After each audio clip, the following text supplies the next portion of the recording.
Praise God, Shalom. This is Pastor Frederick from Scotland, Glasgow. I'm going to read a book of Proverbs from the Old Testament.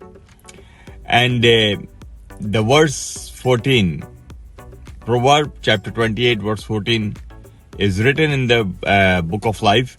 Blessed is the one who always trembles before God, but whoever hardens their heart falls into trouble. And I will pray this day, this morning, you always be, this humble before God. The hand of the God is always remain upon you. And you will never face any kind of problem. If any problems comes in your life, our God is able to give you the wisdom.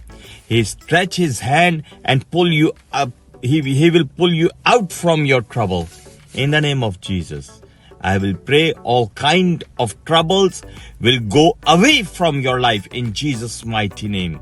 You will receive a favor from the Lord. In the name of Jesus, receive your favor and your deliverance in Jesus' mighty name. God bless you. This is Pastor Frederick from Scotland, Glasgow.